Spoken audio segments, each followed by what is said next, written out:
Hello YouTube, j'espère que tu vas bien. Vidéo assez particulière aujourd'hui. On va regarder comment faire revenir ton ex de façon un peu plus saine qu'on peut te proposer sur les réseaux. Je te laisse écrire dans les commentaires, j'attire du positif, liker la vidéo et t'abonner si ce n'est pas encore fait et me dire si tu as envie que ton ex revienne dans ta vie ou pas. Comme je te disais en début de vidéo, bien évidemment qu'il y a des façons un peu plus naturelles, un peu plus saines pour faire revenir un petit peu un être aimé. Comme il y en a des centaines que vous pouvez voir un peu partout dans la vraie vie, sur les réseaux sociaux, qui sont pas bonnes du tout. On va déjà commencer cette première partie de vidéo où je vais t'expliquer, toutes les arnaques que tu peux trouver en termes de retour sentimental et à la fin t'expliquer comment le faire beaucoup plus sainement. Sans grande surprise, le premier thème qu'on va aborder, c'est les rituels, retour sentimental à base de bougies, à base de... Peu importe, ces retours-là, en plus qu'on vous vend une fortune, s'il vous plaît, ne faites pas. Pourquoi? Pour quelle raison? Déjà, dans un premier temps, il faut être vraiment assez calé. On peut appeler ça un petit peu comme de la magie noire, de la sorcellerie. Pour moi, c'est pas quelque chose qui peut être déjà possible, car il faut vraiment avoir une puissance quand même extrême. En plus de ça, le deuxième argument, c'est que tu joues contre son libre arbitre à lui. Donc forcément, tout ce que tu vas envoyer en négatif, parce que c'est du négatif, forcer quelqu'un à revenir vers toi, tu vas te le prendre fois 1000 dans la tronche. Donc ta vie risque d'être un désastre par la suite. Donc ne fais surtout pas des rituels retours sentimentaux. Peu importe le prix qu'on te donne, c'est de l'arnaque. Ok? Pareil pour le deuxième, tout ce qui va être un petit peu les désenvoûtements parce que soi-disant cette personne ne t'aime plus parce qu'on lui a envoyé de la magie noire, etc. Que quelqu'un est derrière, envoyé de la sorcellerie. Ça arrive vraiment quasi jamais, on va pas se mentir. Oui, il y a des personnes très mal intentionnées dans ce monde, mais on n'en arrive pas à un point, comme je vous dis déjà, tout ce qui est sorcellerie, etc. ou peu importe, mauvaise énergie, c'est quand même quelque chose d'assez dur. C'est une pratique quand même assez compliquée.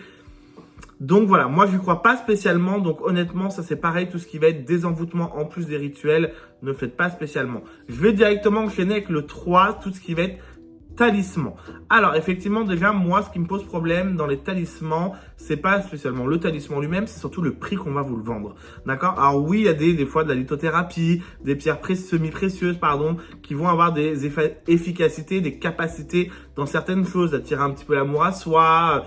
Peu importe, mais voilà, on reste quand même, moi, ce qui me dérange le plus dans les talismans, c'est que déjà, des fois, on va vous vendre de la merde, excusez-moi du terme, des pierres qui sont pas du tout naturelles, des pierres qui sont faites à base de pétrole, vendues sur les sites un petit peu chinois, AliExpress, etc.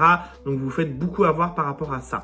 D'accord? Premièrement. Deuxièmement, c'est comme je vous disais, le prix. On va vous vendre ça à des prix exorbitants. D'accord? Un bracelet, un collier, que ce soit une bonne pierre semi-précieuse ou pas, il a quand même un certain prix, un certain coût. Voilà, qui doit rester dans une moyenne pas trop abusive. Et c'est vrai que j'en vois malheureusement de plus en plus dans des coûts abusifs. Donc ça, pareil, plutôt éviter. Faites des façons peut-être un peu plus saines et des vrais bracelets ou des vraies pierres semi-précieuses à la rigueur. Maintenant, on va passer un petit peu dans la catégorie réelle, un peu plus saine pour essayer de faire revenir un petit peu l'être aimé à nous, notre ex.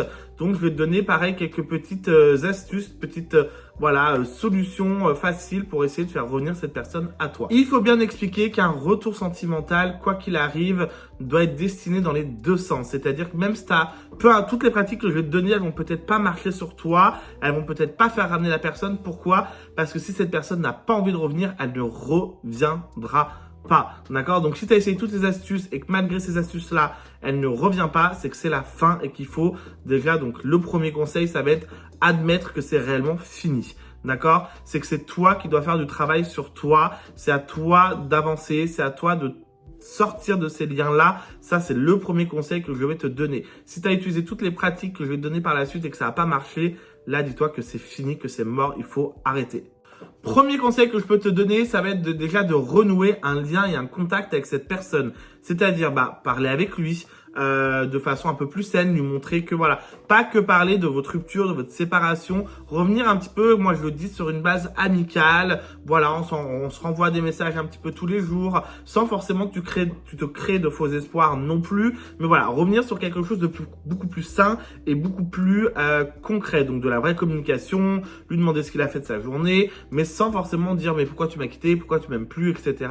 Ça c'est vraiment très anxiogène et la personne est encore encore dans ses hésitations, dans ses pensées. La personne en face, elle cherche encore un petit peu si elle est réellement amoureuse ou pas. Donc le fait d'avoir une communication saine et simple peut l'aider aussi un petit peu à trancher, à potentiellement revenir vers toi. La deuxième, c'est ce que je te disais un tout petit peu plus tôt, ça va être le travail sur toi, c'est très important. Je vais t'expliquer, tu vas vite comprendre.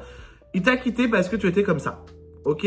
Donc pourquoi il reviendrait vers toi s'il aime pas déjà, entre guillemets, ce que tu es actuellement? Tu vois?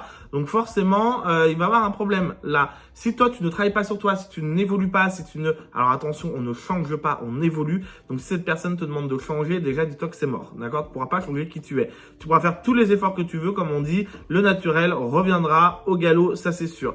Le seul truc que tu peux faire, c'est évoluer. Peut-être que tu avais des blocages, un peu trop jalouse, manque de confiance en toi, manque de confiance en cette personne.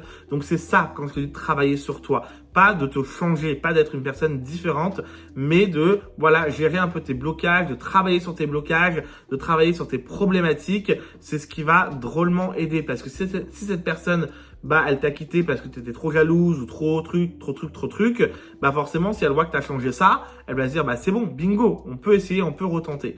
Voilà, encore une fois, je répète, si elle te demande de changer du tout au tout qui tu es, c'est mort. Forcément, troisième conseil, il va avoir le mépris, bien évidemment, montrer à cette personne que tu as tourné la page, même si c'est pas réellement vrai. Mais voilà, souvent, comme on dit, la fameuse phrase « fuis-moi, je te suis, suis-moi, je te fuis » marche plutôt bien. Il va peut-être voir que toi, tu as tourné la page, il va se dire « Ah, je suis en train de perdre cette personne, mince, zut, peut-être va falloir que je me remette en question, que je me pose des questions là-dessus, est-ce que ça va lui faire mal, est-ce qu'il va réaliser ?» Ça fait comme un petit ultimatum, directement, lui montrer que tu t'en fous de lui, que tu as tourné la page, etc. Mais attention, si tu utilises cette option-là, en plus d'essayer de tourner la page, continue le travail sur toi. Là, la partie d'avant est obligatoire. Si tu veux un retour ou même toi avancer dans la vie avec ou sans lui, il faut que tu travailles sur toi. C'est un travail d'une vie, d'accord? On travaille tous sur nous et c'est très important parce que sinon il nous arrive que des mauvaises choses si on est trop bloqué.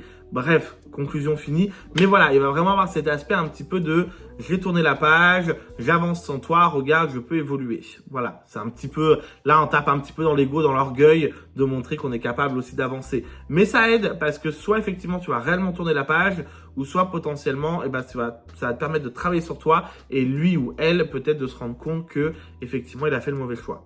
Voilà un petit peu tous les conseils que j'avais à te donner par rapport à ça. Donc, tu as vu, c'est que des conseils sains, faciles. Après, un bout d'un moment, comme je le répète, pour cette conclusion de vidéo, s'il ne revient pas ou si elle ne revient pas, il faut en faire une raison, même si c'est très difficile. Moi, je dis toujours, on n'oblige pas les gens à oublier quelqu'un. Par contre, tu dois avancer, c'est très important. Même si tu l'aimes encore, il faut que tu avances si tu vois qu'il ne revient pas. Il y a bien mieux sur ta ligne de vie, sur ton chemin de vie qui t'attend. Donc, ne perds pas de temps, continue à travailler sur toi.